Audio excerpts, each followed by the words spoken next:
I usually forget. Yeah. Yay! So we're live. Oh my gosh. I think the button's been hit. It just happened. That just happened. That just happened. That's what I'm looking for. Ryan's not plugged in. That's why. That's that would be helpful if Ryan was plugged in. They can't hear you, Ryan. See what we have to deal with? Boom. See? That's top level production right there. The microphone is plugged in. Can you hear me now? Can you hear me now? There it is. Can you hear me I see now? the video. All right. I see it. This is happening. This is real. Whew. All right, everybody. Good start. Good stuff. Can't blame the turkey yet. Not yet. Welcome in, welcome in. Gun Talk Live. We're back. I'm back. And then KJ's gone. KJ's gone. Yeah. It's like we're the same person. You never see us in the same place at the same time. But except when you do. Except when we always do, yeah. Yeah. So welcome in, everybody. Welcome in. So, all right, I got Facebook queued up here. I got people starting to chime in. I'm sorry, Facebook, YouTube, you guys welcome in. So we're going to go ahead and get this thing started because lots to talk about. Gun Talk Live is brought to you by Benelli, Dominate the Moments, and by Sionyx. Listen up. Sionyx, illuminate your holidays with the Sionyx Aurora, Aurora Pro, and Explorer kits. They have this full color night vision stuff that's really awesome.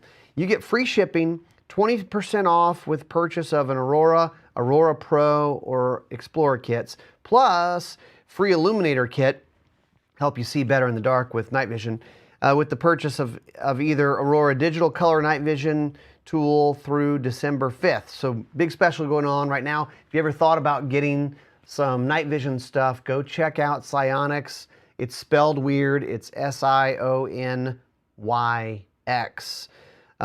Great for predator hunting, great for navigation, scouting, moving in and out of blinds and your hunting stands can be really cool. Also capturing footage because it's full color. Like you think about night vision as being like green and black, and it's not that. Also, Ruger, they make this possible. They have the Max 9 micro-sized striker-fired 9mm pistol, 12+1 capacity. This is a lot of ammo in a little package.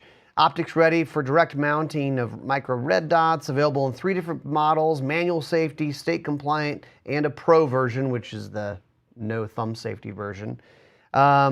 Ruger.com/Max9. Springfield Armory, they've got a new gun, the SA-35 9mm handgun. It's a modern take on the original P-35, also known as a Browning High Power, and they've done some updated things. Forged frame and slide, checkered walnut grips, made in the USA, 15-round capacity. This is a gun that I would carry. It's like a modern version of an old gun. And if you want to be a weird throwback guy, this might be the one for you. It's got a really nice trigger too. Springfield-Armory.com. Colt, the Colt Anaconda 44 Magnum, fully redesigned to utilize an oversized Python action. Solid stainless steel frame, Hogue grips, and adjustable interchangeable sights. You're going to want those Hogue grips because that sucker's going to kick a little bit. Colt.com. Also, we've got a giveaway going on right now, lock and load giveaway, 5 prizes. Go to guntalk.com/win. It ends on November 26th. That's Friday. One winner will receive $1,000 of Remington ammunition of their choice. I'll say that again. What? Yeah, 1,000 rounds or $1,000 of Remington ammunition of their choice. Lockdown prize pack. 4 additional winners receive lockdown prize packs, handgun vault, puck, LED auto cordless 25, t-shirt, Brewmate, Yeti, and a hat. That's kind of cool. So also, we have probably our biggest giveaway of the year. We're closing out the year with the Mondo giveaway. And this is called the High Cap giveaway. It hasn't started yet, but I'm just going to give you a heads up. It's a big one. It's December 1st through the 14th, I believe. And there's a different prize pack each day from a different company. More to come on that, but just stay tuned because on December 1st, which is next Wednesday, we're launching the high cap giveaway. You're going to be hearing about it every single day because it's buku prizes. Buku. That's a metric measurement. Yeah. So I have to announce our winner from last week of the Crimson Trace CTS 1400, and his name is Fishmonger Brian because that's a great name. Sal does great work at Redacted Concepts, Cerakote, but looks like it's anodized. Mad Skills with a Z because he's from the streets. He's a fishmonger.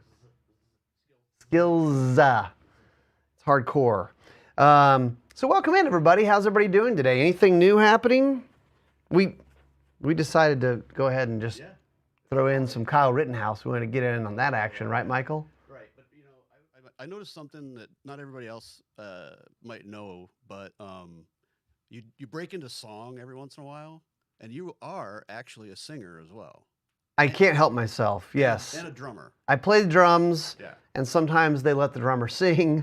I'm not saying that you're Don Henley or Phil Collins, but yeah, I'm Don Collins. I'm not saying that. Yeah, I don't even know that I do it, but I guess I do break into song all the time, constantly. They love it around here. Boyd, welcome in. Shannon, David. Man, the gang's all here. So happy Thanksgiving. A little bit early. Mm-hmm. What are you guys making for Thanksgiving? What's your favorite Thanksgiving dish? Do you have a favorite, Michael? Turkey and gravy. Turkey and gravy. Gravy on everything. I mean, come on. Gravy on the mashed potatoes. On the stuffing. On the stuffing. On the rolls. Do you make your own gravy, though? Sometimes. Or do you just buy it? Sometimes. Not all the time. Sometimes. Yeah. I'm making my own pumpkin pie this year. Dude, my in-laws make this turkey where they stuff it with ground meat stuffing, and I think he rubs it all over with Crisco and the inside, and it's actually really good. I've had some pretty not great turkey, really easy to dry out. If you rub it with enough Crisco and use half a can of Crisco, I think it's gonna be good. How could it go wrong? I mean, might as well throw some bacon fat in there too while you're at it. Welcome to Gun Talk's cooking channel. We're going to talk about turkey prep. But let's talk about, first off, I think we're going to talk about Rittenhouse. And trial's over. It's been determined. We don't have to talk about that part of it. So let's kind of go backwards and talk about a couple lessons learned from what actually happened there, the gear used, the tactics used, just a couple lessons, right? So one thing is having a sling on your rifle. You have to have a sling on your rifle, just like having a holster for your handgun. You have to have somewhere to put it when you need to have your hands available to do things, whether that's putting out fires, pushing people away, grabbing skateboards, whatever it is, it comes in handy. Rolling on the ground. Rolling on the ground. If someone's trying to rip a gun out of your hand, if you have a sling on your person, maybe they can't rip the gun away from you as easily. That's kind of nice. That's a nice feature. Yeah, a little bonus action. And people, I think, take that for granted, especially on rifles. They don't put slings on guns, but that's like one of the first steps as far as accessories for your rifle or your handgun. You got to have a holster. So that was one takeaway. Another one is he was able to shoot from the hip, I believe. I think he was, there were several shots. Perhaps helpful with having a sling on. And sighting in, and yeah. I mean, it wasn't they were out of control either, but like he's rolling on the ground, and I think the guy that got shot in the arm, he's not pulling it up and sighting it in, and it was to his side. I mean, yeah, he's on the ground.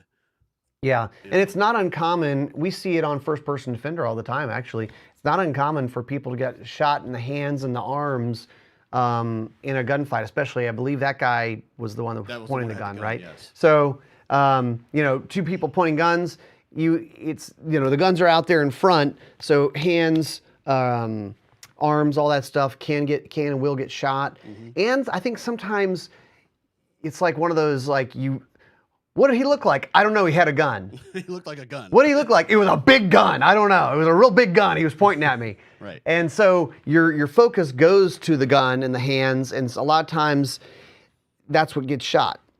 So, Yeah. and yes, you're right. We have seen that plenty of times on first-person offender, where that's the kind of thing that's going on. Yeah. yeah, You're aiming right in at the gun. Yep, it happens all the time. For those saying that, why would anyone want an AR-15 for self-defense? That was a good example. Yeah, that works. Yeah. It's a pretty good example. Also, again, we saw where someone shoots once and they don't shoot multiple times. I don't know why, but the whole one single shot, and I guess perhaps the people gave up, but that's a lot of times a training issue we see on some of our stuff. So I didn't follow super close the incident itself, I mean, or the trial, but I did enough. But what I learned in the trial was, I think they said that he shot the first guy, which was in between the cars at one of the lots, 4 times. Yeah. In less than a second. Yeah. But the other guy that died, he shot once, but the guy stumbled away several feet before he fell over. And then the other guy got shot once in the arm. So it's, I mean, he shot when he shot the one guy, he didn't go down immediately, but one shot was enough. Yeah. Well, and I think hopefully one of the really big takeaways from this whole thing is, if you get into some type of self-defense shooting, do not assume that the authorities are going to come by, give you a high five, give you a gold star and the key to the city. Yeah. You need to assume that you're probably going to be arrested. There's going to be a trial. Even if you were right and they did a whole, investigation and trial, and that's what they found, is that it was a legal self-defense shooting. Again, none of this, I'm not a lawyer in any of this, but... And a lot of prosecutors are elected. Yes. So they're not necessarily law animals, they're political animals that know the law. Politicians. They're politicians. Politicians with pocket squares. That's what we had on display with that one. Right. Look at my new pocket square. I'm the next Johnny Cochran. So, I'm just saying my opinion. But yeah, don't assume that they're coming to give you a high five for being such a great citizen. So, avoidance is a really, really great thing, guys. I'm just saying. So that's probably enough on that, because it's been talked about ad nauseum. Tom did have some really good takes on Gun Talk Radio this past week. So if you didn't hear it, check out Gun Talk's podcast, Gun Talk Radio podcast. And it was some good stuff. And it's worthwhile, I think, for us going forward. It's worthwhile for your conversations with friends and family. Hey, that's what you want to talk about tomorrow at Thanksgiving, right?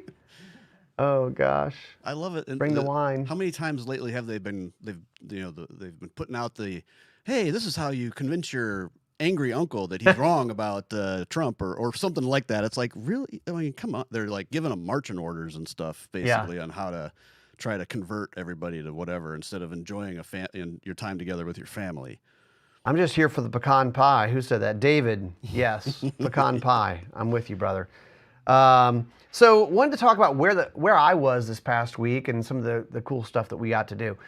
So we went out to film some content with Ruger and at the FTW Ranch out in Texas. And we've been out there before. FTW Ranch is a 12,000 acre facility where they do hunting, but they also do a lot of training. They train military units in long range shooting, that type of thing. They teach hunter classes. They teach dangerous game, people prepping to go to like Africa, hunt dangerous game, and they have charging targets and all kinds of different things. But they have a new class that is called the New Hunter Program. It's a 4-day class, and I brought my daughter, 11-year-old girl, to participate in this. Now keep in mind, she shot guns, but she hasn't shot a centerfire rifle basically at all. And so she was starting pretty fresh, pretty new at this. She was also the only kid in the class. I know you think, oh, new hunter, it's kids. No, this was men in their 30s and 40s, as well as some retiree couples who were, I guess maybe in their 60s or so. And you start out with some classroom time, then they get on the range for a couple days, and then they do hunts for a couple days. And so she actually got to shoot her first deer, white-tailed doe, made a shot at 175 yards, one shot, one kill. It was awesome. She was cold as ice, to be honest. But the coolest part about it is the very end of the class, they had something called their hair in a scope drill. And the concept is, and if you're a hunter, you've experienced this, it's all well and good. You do all this training and shooting targets until you get hair in the scope. And then it's like Mike Tyson says, everybody has a plan until they get punched in the face. Well, everybody has a plan until they see hair in the scope. And all of a sudden you're like, oh my gosh. And so this was a drill on, I think, 20 different shots that you had to make from 200 yards to 500 yards across this big valley. We had wind that we had to account for, making adjustments in the scope. And of all these shooters, my daughter, the 11-year-old, actually beat everybody else in the class, which was remarkable that she was able to learn all this stuff, retain all this stuff. Everybody did great, but I have to brag on her that, you know, you think, well, an 11-year-old girl, there's no way that she could do that. What gun was she shooting? She was shooting Ruger American Rifle compact, so shorter length of pole, in 6.5 Creedmoor. I thought about using low recoil rounds, but she ended up using regular Hornady ammo and did great with it. We did put a suppressor on there and helped kind of tame the recoil a little bit. Obviously, it tames the noise of it. But we would set up on these ranges and probably shot a couple hundred rounds in the course of the event. And she got keyed in really quickly on making shots, but it was a really cool thing. We got to learn other things like cleaning the gun. They brought in a chef to talk about preparation of the game, cleaning the game, all that stuff. So I think anybody who wanted to learn how to hunt, it would be a great class. I mean, I was looking at that going, that might be interesting to just go do myself. Yeah. You know. Yeah. Great place to start. And it's kind of interesting because as getting started in hunting, for most people who hunt, they got started when they were a kid and they had a dad or an uncle or a grandpa or someone take them out and show them the ropes. If you're sitting there as a 35-year-old guy or gal and you're going, I'd like to try this, but where in the heck do I start? Mm-hmm. Thanks, Joe Rogan, for talking about hunting so much. Now I want to try it out. Where do you start?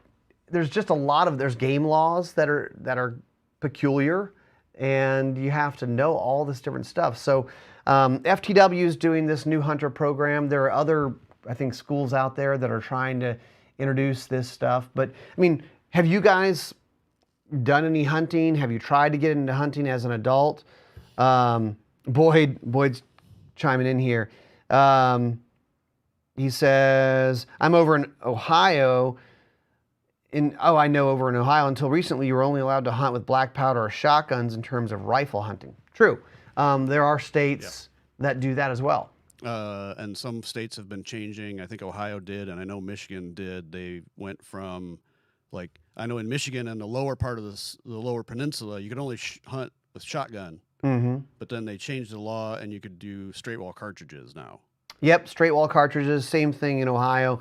So then that's why you see something like the 350 Legend, because you go, well, why 350 Legend? Well, really, honestly, that cartridge was created specifically for those states that require straight wall cartridges for hunting. So now you've got something that's about like a 30-30 in terms of power and ballistics, but you can hunt all over the state with it, as opposed to having to use a slug gun, a rifle barrel, or buckshot or something like that, which you have maybe a little bit better distance. And really, honestly, I think it opens it up for more people being able to hunt too. I don't know what things are like now in cities or where people are living, but when I was growing up, we took a hunter safety class, but that was basically kind of a gun safety thing, and it was like 4 hours on a Saturday. It wasn't like teaching you how to hunt or anything, but it was just like, here's what a gun is and what it does, but there may be some stuff that people can do at least locally to start, and then that could lead to some of the, the schools and things like that. Yeah, the hunter safety class is depending on when you were born. I think it's after 1969 or something. You have to have a hunter safety card in most states. So, and if like if you're young, like if you're a 10-year-old, I think most states have a provision where you don't have to have it yet. Then kind of you can go as an apprentice hunter with an adult, which is a great way to get started. But yeah, I mean, it was a very cool experience. I forgot to mention, we always are, we're always giving away stuff on the show. And so if you comment here, you are entered to win this pile of stuff that we've gotten over the last few months. Yeah. I've got Wheeler hat, Wheeler shirt. The folks from Wheeler, we went out with them to do some gun build stuff. They have great tools, and their sister company, Tipton, for gun cleaning stuff. And then we've also got Remington hat, which this is actually pretty nice. We probably should just keep this, but I guess I already have committed to it. And a Remington shirt, actually a couple Remington shirts here. So if you comment, you are entered to win. But remember, the Crimson Trace is the one that just got won today. So that's by separate. Fishmonger Bill. Yeah. Or Fishmonger. Just to make sure everybody's understanding. Sorry. That's off the table now. So let's see what else we got. Shannon says, and you won't have the film on your self-defense 95% of the time like Kyle did. Yep. Yeah, that was helpful for him, I think. What else? Pecan pie. Where are we at? I mean, what else on Thanksgiving? What do we got? Like a stuffing? What kind of stuff? I mean, I do a lot of my stuff is when I'm cooking for the holidays. It is stovetop type stuff. Mm-hmm. I'm not whipping my own mashed potatoes yet or anything like that. But after we're done here, my new experiment for this year is to brine the turkey. Brine the turkey. Because most of the time, like when I go home to Michigan to visit family, and we fry them, and it holds the juices and all that stuff. Yeah. And I've been just roasting them when I'm down here, and they turn out pretty good. But I was like, I could use a little more juice, so let's try this brining thing. So I got to put my turkey in the brine after we're done with this. Very nice. Yeah, we have all kinds of weird stuff down here, like Militon casserole. You probably don't even know what that is, do you? Yeah. Sorry, everybody else. Cranberry South in a can. Louisiana. Sorry, I'm not. We, bacon wrapped possum for Thanksgiving and stuff like that down here. Hey, no, we really don't bacon in it most of the time. But here's a pro tip: day after Thanksgiving, go to the grocery store and buy a couple turkeys because it's like 5 cents a pound at that point, and you can load up, put them on the smoker. Yeah, dude. Well, the other thing I always do with my turkey is I make broth afterward. So some nice bone broth with it. Sweet potatoes and yams with marshmallow topping. You got to have the marshmallow topping. I agree, Ben. We have celery salad. That's another weird thing that we do with olives and celery. My wife's Italian family. They clearly I haven't lived down here long enough. Yeah, because I'd never run across that stuff. Celery salad. I know that's. And you're from here. It's very specific. I know. Michael's mic needs bumped up. Thanks, Boyd. That's from before. I just needed to get to it a little closer to it too. We got that. Bob Evans is catering ours. Really? Just gonna go to Bob Evans, Boyd? Hit the easy button. I've done that. I've never been to Bob Evans. Not myself. I went one year when I went to my mom's when I was in Florida. She ordered basically a meal like that. I don't remember if it was Bob Evans, but it was something like that. Dude, I'm not opposed to it. No, I would. They make good stuff, so why not? Yeah, lots of places do. All right, guys. So this week, get out there, do some shooting, take somebody with you, be safe. Don't let an 11-year-old girl outshoot you. But if she does, encourage her. That's right. Encourage people when they're shooting. Stay positive. Don't beat them up if they're learning. That was another thing that, for me as the spectator/dad, Dave Kinesic, which we're going to have him on the podcast next week. We did a podcast with him out there. He's one of the main instructors. He was so patient with her. Whereas any of you who have kids know that you can kind of get like, come on, get your stuff, let's go, But man, I picked up so much from just watching how he handled it and how he was her guide on the hunt part of it and helping her along and helping her be successful and also just teaching along the way. So if you're in the woods, don't get caught up in simply looking for deer the whole time. Did we see a deer or not? Did we shoot a deer or not? But he's like, hey, Parker, you see that bird over there? And he's telling you stuff about that. Or he's like, look at these tracks. That means the animal is going this way. Or man, we did stuff about tracking with blood. She was really proud of herself for finding the blood and tracking the deer. I mean, don't underestimate what these kids are capable of because they're capable of a lot and they can handle a lot that you give them. You know, they're resilient, man. I was impressed. There was one thing really quick along the same lines that I saw in the podcast. He said that sometimes the trainers out there will bring their wives in to be trained.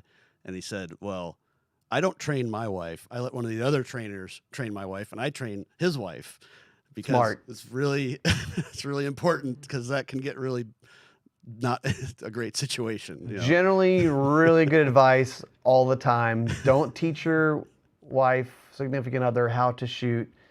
If you can help it, get somebody else involved. At least a third party. Teaching your wife how to play golf, tennis, shoot, all those. Recipe for disaster, guys. Recipe for disaster. Pheasant for Thanksgiving. I like that. That's a good one. I have some pheasant in the freezer. I might have to do something with that. I've seen that at some tables. Goose. I've seen goose. Duck. Yeah. Yep. Rifle season starts on Saturday. Turducken. Boyd taught a gun safety class on Friday last week, trying to get newbies in the field. I love it. I love it. All right, well, happy Thanksgiving, everybody. Have a good one. Be safe out there. We'll see you guys next week. Go Blue. Thanks for watching Gun Talk Live. For more great gun content, subscribe to our YouTube, Facebook, Instagram, and Twitter pages. You can always watch the Gun Talk channels on Roku, Apple TV, and Amazon. And of course, you can always find us at guntalk.com. Thanks for watching.